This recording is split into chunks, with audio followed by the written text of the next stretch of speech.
There's a direct relationship between having the businesses and being in prison. Go find see how many Asians you can find in American prisons. They ain't gonna be in there.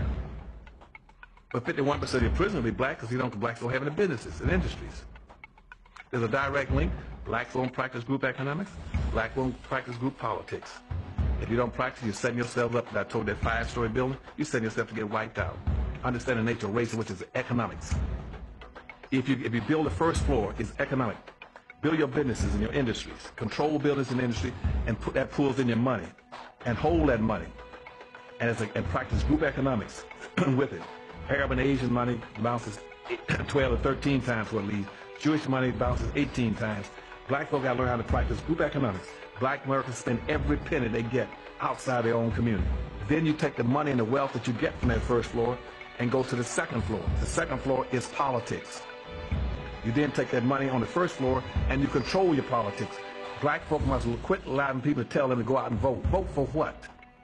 Nobody's going to do anything for black folk in politics. Politics is controlled by money. Major corporations who got the money. That's what controls politics. If you have no money, you have no say-so, you have no benefits coming. So you take your money and you control, and you take your money from the first floor, you buy every politician on the second floor.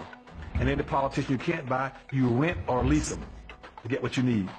Then once you get the second floor under control with the politician, with your money, then you go to the third floor. The third floor then is the police department and the court system. You take your money from the first floor and your politics on the second floor, and you control the court system and the police departments.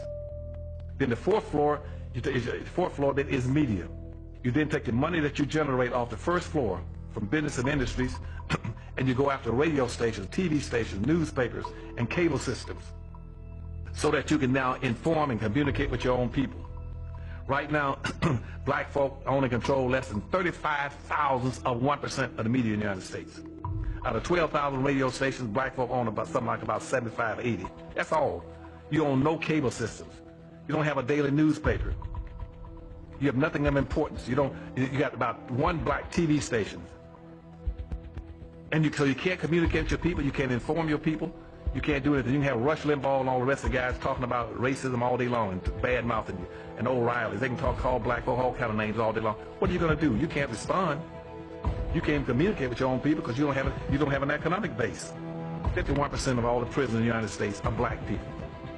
Even though you only make up 12% of the population. That's no accident. It's because you don't control the economics and the politics. And they're going to go after the weakest people they get their hands on to incarcerate. That's the black folk. And what are you going to do in response to it when they over incarcerate you? You're going to go out and have a march, a demonstration. We're going to march. March for what? Who cares? Marching never changed anything. First came out of slavery, blacks were relatively successful because they understood the importance of one thing, and that was to learn how to own and to control, get resources, because that was the whole purpose of slavery.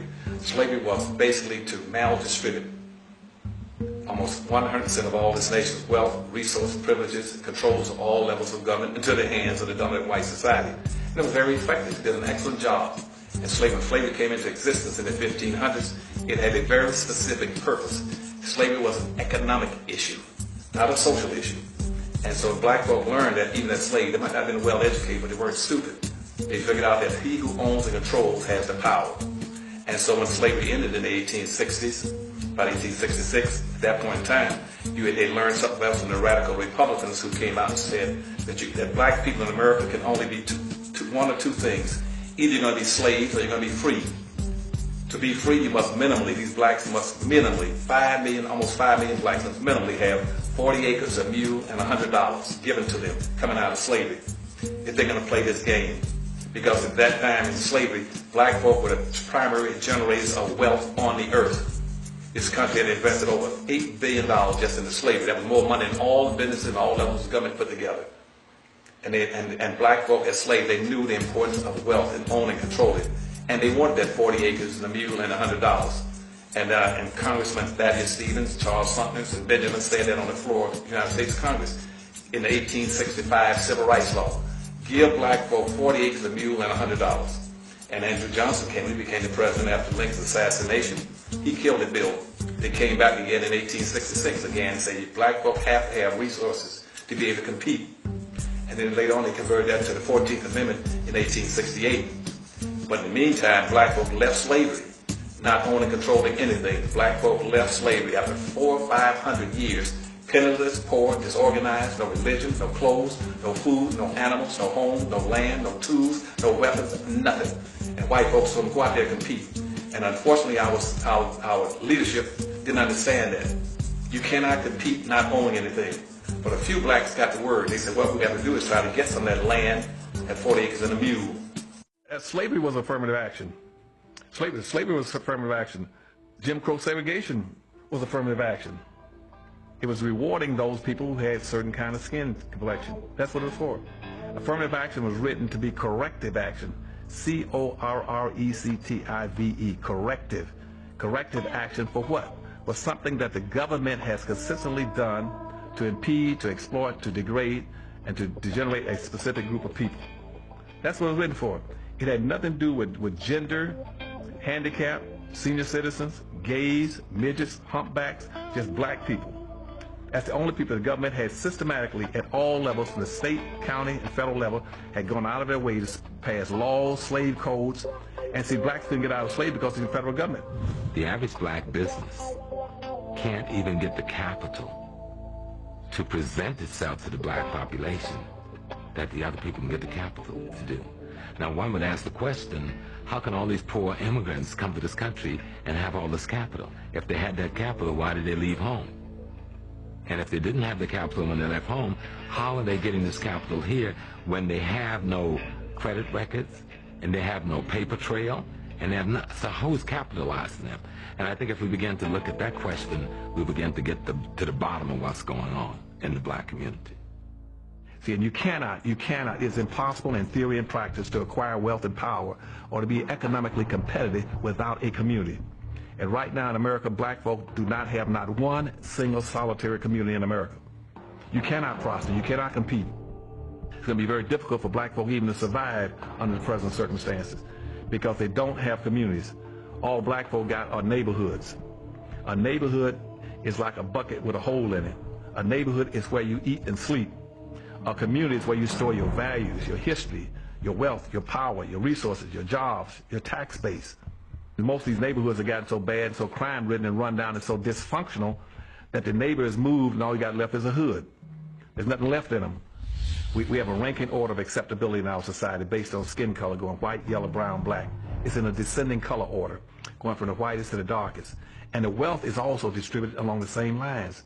The whitest at the top got the wealth, power, and resources going down. It trickles down, all the way down. The power and resources go, as they go up and down. The further you go away from the white, the thinner it becomes, the weaker it becomes. And black folk are not that silly. They can say, consequently, if I want something, I'm going to try to identify with anything as close to white as possible. And that's why you come up with this saying all the time about white ice is colder than black ice. They want to identify with it. But they never understand that rather than identifying with it, why don't you go acquire your own? Then your black ice will be just as cold as white ice. Black folk on an aggregated national disposable basis of collected income, they might be the ninth richest nation on earth. Right now, if I take all the black folks' money annually and aggregate it, they might be they're richer than maybe Sweden, Canada, India, Pakistan, whole bunch of countries, Thailand, folks most all put together. But the difference is, what I keep trying to tell blacks, it doesn't make any difference because it's not aggregated. You aggregate something, you strengthen exponentially the power of it by multiplying the multiplying factor, by putting them together and then piling it up, making it stronger. But unfortunately, we are the only people that don't want that to occur. Because, you know why? Because traditionally, whites saw black folk aggregate as being a negative, and we see everything through the eyes of whites. Typically, anytime anything that exceeds more than 6% of something that's black, the whites are in charge of it, and you get more than 6%, that sets off alarm in the white society. If I move into a neighborhood and I'm the only black, whites will accept the one black, or the two blacks. But the minute you start getting up further than that, they go on alert. So by the time you hit 6, you know what happened there? They start putting their houses up for sale. If I go in an organization, I got one black in that organization, it's all white organization, they'll accept the one black or two blacks. But the more blacks you come in, trying to integrate, that becomes a threat to the dominant society. and they'll either move out of that organization, move out of that neighborhood, or even go to school and take their kids out of school. And where are they going to move? They're not going to move to a more integrated society. They're going to move back with their own people. When a white person takes his kid out of a school, out of an integrated school, he's not going to go and try to find another integrated school. He's going to take his kid to a segregated academy, a charter school, or an all-white suburb.